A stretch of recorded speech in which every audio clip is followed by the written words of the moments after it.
Hello everyone, कैसे हैं आप लोग। तो आई होप आप सब अच्छे होगे, स्वस्थ होगे, मस्त होगे और अपने घरों में सुरक्षित होगे।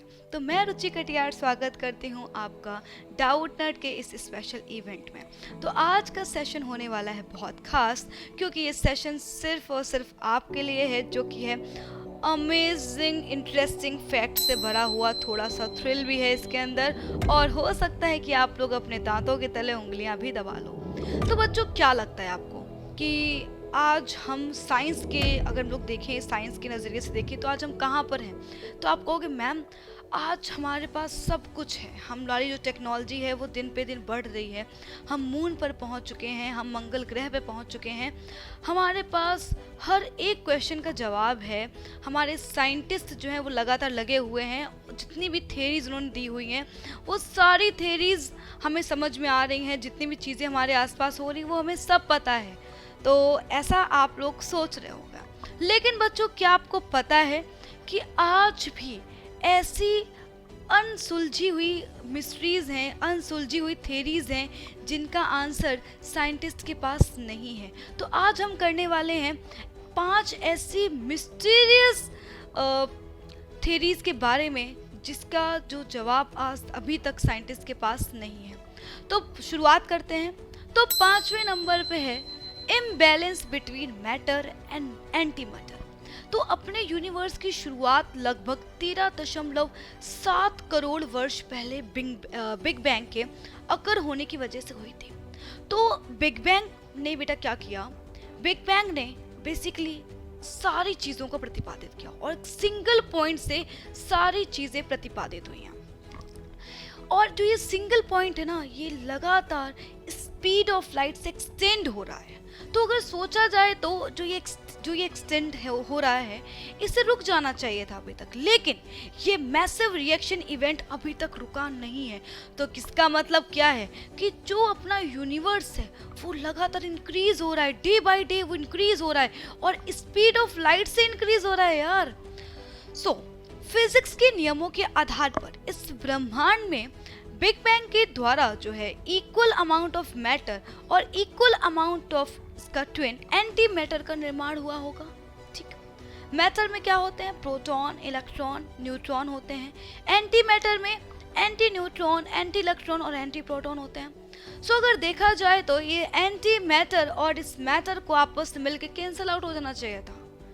अगर इक्वल अमाउंट ऑफ मैटर और एंटी मैटर है तो इन दोनों को आपस में कैंसिल आउट हो जाना चाहिए था। और अगर ऐसा है तो आज सब कुछ एग्जिस्ट क्यों कर रहा है, सब कुछ खत्म हो जाना चाहिए था। तो क्या लगता है कि ऐसा होना चाहिए था, सब कुछ क्या एक दिन खत्म हो जाना चाहिए था। और अगर सब कुछ एग्जिस्ट कर रहा है तो क्यों कर रहा है। तो ये है imbalance between matter and anti matter, जिसका जवाब अभी तक हमारे साइंटिस्ट के पास नहीं है। 4th नंबर पे है प्रोटॉन। ठीक है, सो प्रोटॉन्स धनावेशित परमाणविक कण होते हैं, जो किसी भी मास का सबसे बेसिक बिल्डिंग ब्लॉक होता है, और इवन अपने लाइफ का भी बेसिक बिल्डिंग ब्लॉक होता है। तो क्या इनका आवेश नियत होता है, या इनकी पावर धीरे धीरे खत्म होते होते किसी टाइम पर जो हमारे प्रोटॉन है वो उदासीन हो जाएंगे। सो प्रोटॉन डीके की थ्योरी के अकॉर्डिंग ये पार्टिकल्स रेडियो एक्टिव डीके होने की वजह से धीरे धीरे अपना चार्ज रिलीज कर रहे हैं, और तब तक करते रहेंगे जब तक ये न्यूट्रॉन ना बन जाएं। सो इस डीके को हम ऑब्जर्व नहीं कर सकते हैं, शायद वो इसलिए कि प्रोटॉन की जो स्पैन ऑफ लाइफ है वो इतना ज़्यादा है कि हम अपनी लाइफ में इसका डीके ऑब्जर्व ही नहीं कर सकते हैं। सो यह संभव हो सकता है कि जो इनका आवेश लगभग लाखों वर्षों में खत्म हो जाए। सो अगर प्रोटॉन्स खत्म हो गए तो क्या होगा यार, सब कुछ खत्म, मैटर्स का जो बेसिक बिल्डिंग ब्लॉक है वही खत्म हो जाएगा। सो क्या लगता है, प्रोटॉन खत्म हो जाएंगे। अगर प्रोटॉन खत्म हो गए मतलब क्या, फिर तो यार सब कुछ खत्म हो जाना है। सो इसका जवाब भी अभी तक किसी के पास नहीं है कि प्रोटॉन डीके हो रहे हैं, और अगर प्रोटॉन डीके हो रहे हैं तो एक टाइम ऐसा आएगा कि ये क्या हो जाएंगे, ये पूरी तरह से जो है चार्जलेस हो जाएंगे, ये जो है न्यूट्रॉन में कन्वर्ट हो जाएंगे। और अगर ऐसा हो गया तो क्या होगा, सोचो जरा क्या होगा, कमेंट करके बताओ क्या होगा। चलो थर्ड नंबर पे आते हैं। अपने जो थर्ड नंबर पे है अपने पास वो है parallel universe. So parallel universe को आपने फिक्शन स्टोरीज में जरूर देखा होगा। सो फिक्शन स्टोरीज का ये इंटरेस्टिंग टॉपिक रहता है। पैरेलल यूनिवर्स का एग्जिस्टेंस कंप्लीटली पॉसिबल है और ये निर्भर करता है कि शेप पर बेसिकली निर्भर करता है, जिसे हम लोग कहते हैं स्पेस टाइम कहते हैं। सो फिजिक्स के मैथमेटिकल मॉडल्स के अकॉर्डिंग, जिसमें हम लोग टाइम और स्पेस दोनों की वैल्यू को लेकर एक मेजरमेंट करते हैं, एक मेजरमेंट लिया गया है स्पेस टाइम के लिए।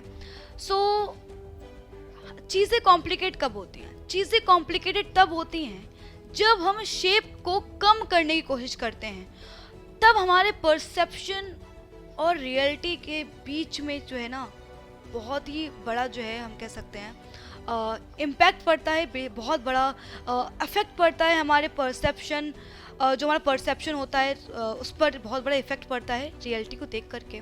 सो एक पॉपुलर थ्योरी के according space time curve completely flat है, और अगर ऐसा है तो अनंत रूप से चीज़ें फैल रही हैं, लेकिन हमारे पास तो जो एग्जिस्टेंस है वो बहुत ही लिमिटेड नंबर है ना। जो हमारा एग्जिस्टेंस है, जितने हमारे पास चीज़ें हैं बहुत ही लिमिटेड नंबर पे। तो इसका मतलब क्या है? ये सारी चीज़ें रिपीट हो रही हैं।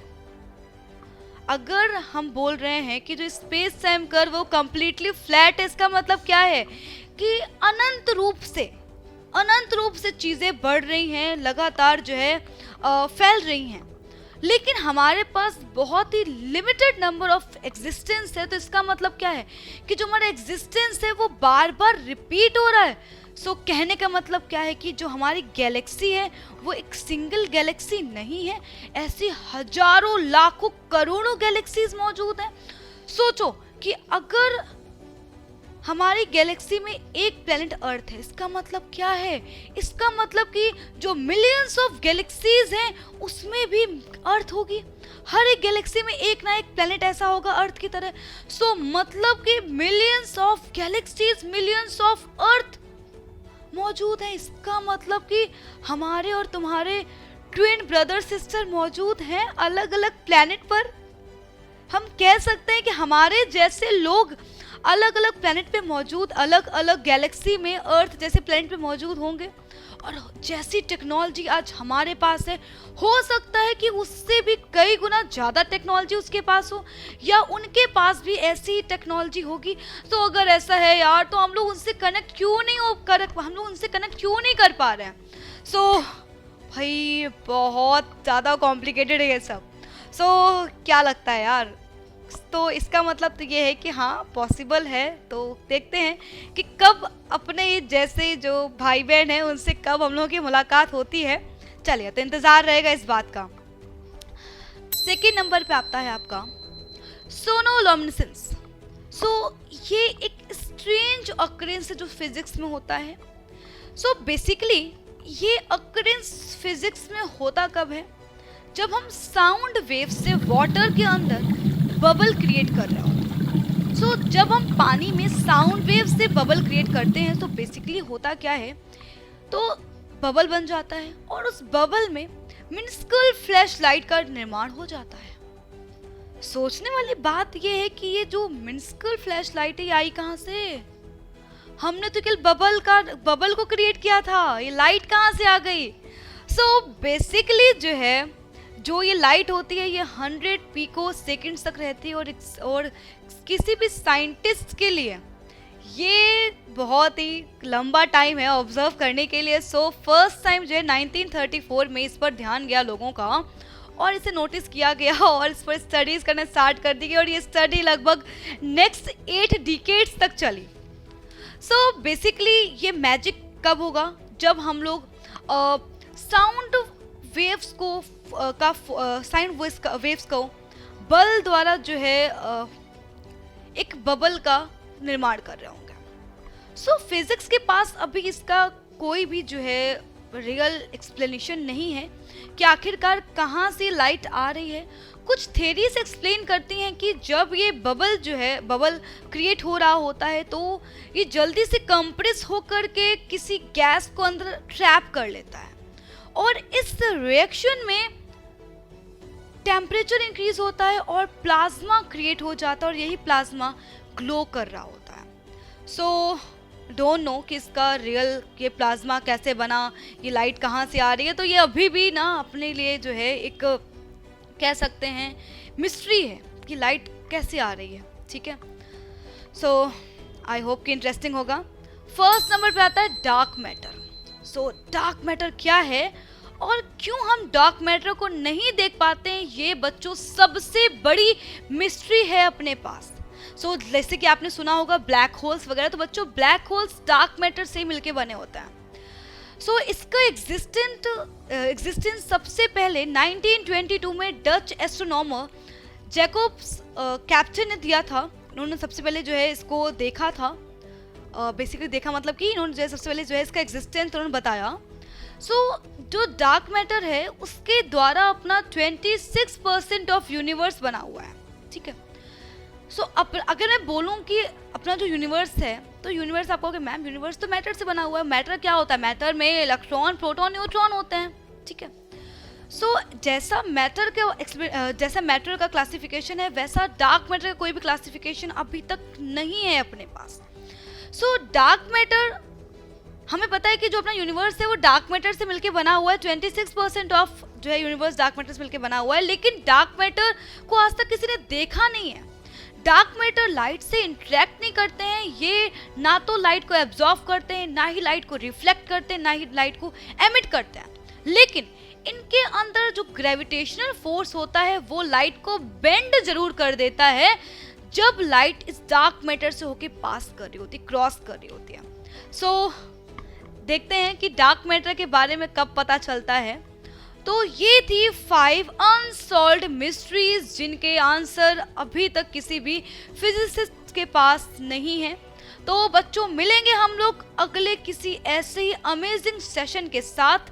तो आई होप आपको ये सेशन समझ में आया होगा, बहुत ही इंटरेस्टिंग लगा होगा। तो और जो है इसी तरह के सेशन देखने के लिए जुड़े रहिए डाउट नेट के साथ। तो मिलते हैं किसी दूसरे अमेजिंग सेशन में, तब तक ले bye bye, take care, bye bye.